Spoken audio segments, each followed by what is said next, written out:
Hello, folks. Welcome back to DJDH, a channel, eclectic channel, and welcome. You're always welcome, and so are your comments. Don't forget to comment and subscribe, will you, please? It doesn't hurt. It doesn't cost you a penny. It doesn't even cost you a dime. Not even a rupee. It's totally free. So do so. Now, what I want to talk to you today about is what's going on with our government, our economy, and of course, how it will affect you and I and our families. Okay, are we going to fall for it again? I'm referring to the Labour government of Blair and Brown. You remember though, Tony Blair and Gordon Brown, in which Gordon Brown pumped up property prices and deregulated finance. Seemed good, but it was a disaster. Now, if we were paying attention in 2007, I do remember it, we will remember the catastrophic result that incurred. Yes, the financial crash of 2008, the following year, the seizing of properties from new buyers who were buying houses with this property boom, and suddenly they found their properties seized from them, finding easy payment mortgages weren't so easy after all. Yes, they found themselves forfeiting their homes and back living on the floors or back into their parents' homes if they were lucky. Rachel Reeves, our Chancellor of today, Labour Chancellor, is being forced to admit the UK economy is flatlining on her watch.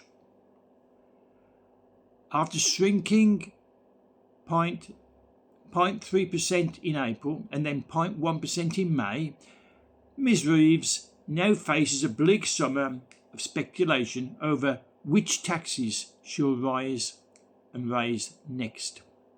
Despite insisting yesterday that working people will not face fresh tax hikes in her autumn budget, few believe her.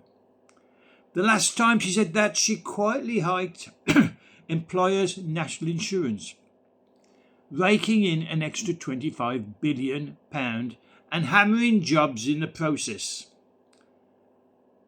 The damage is real.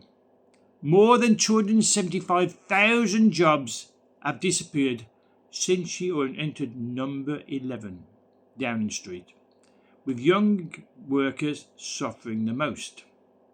Graduate positions are vanishing fast as AI wipes out entry-level roles, and the Chancellor's tax raise has only made hiring more expensive.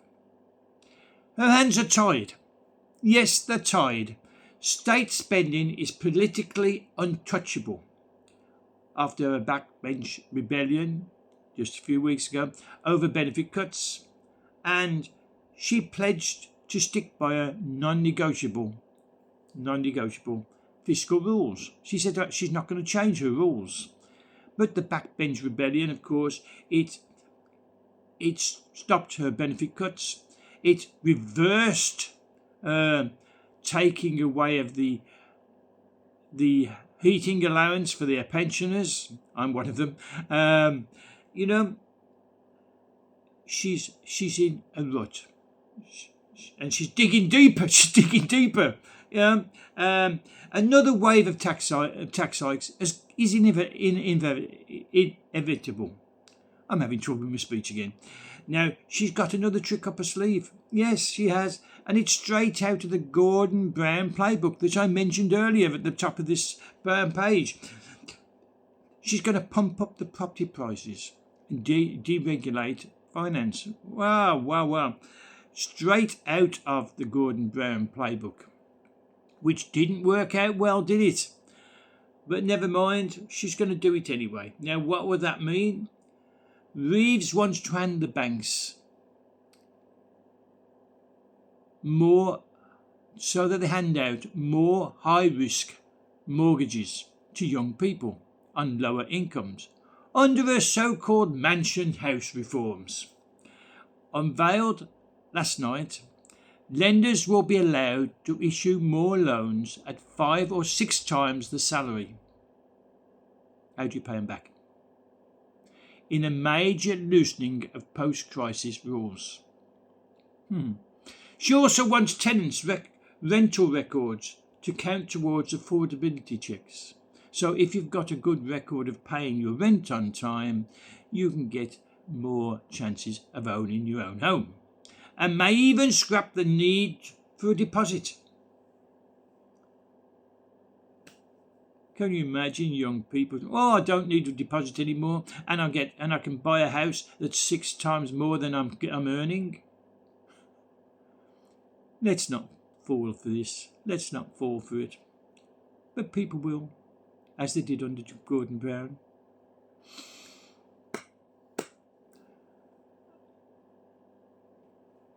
Labour claims this will unlock 36,000 extra home loans in the next year.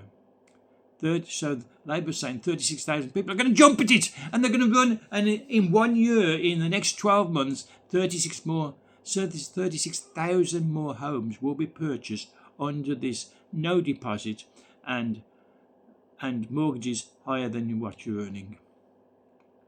At the same time, Reeves is ripping up the red tape in financial sector, services sector, in a bid to make London more competitive.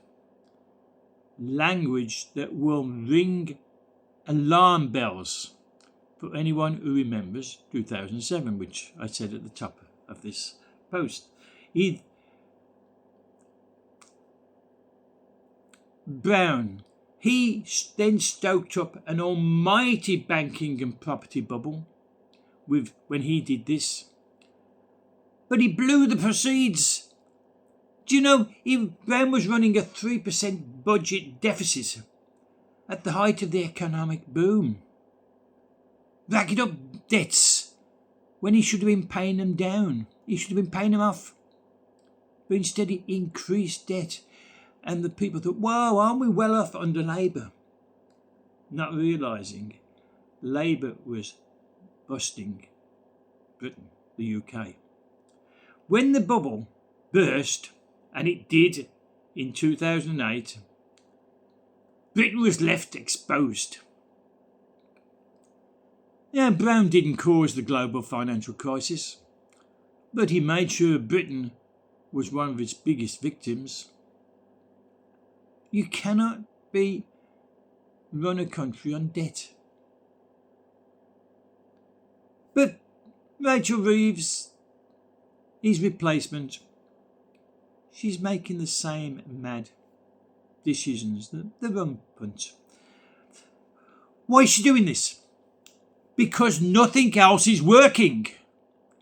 Her winter fuel cuts triggered howls of protest and an embarrassing U-turn. A welfare crackdown, it collapsed too.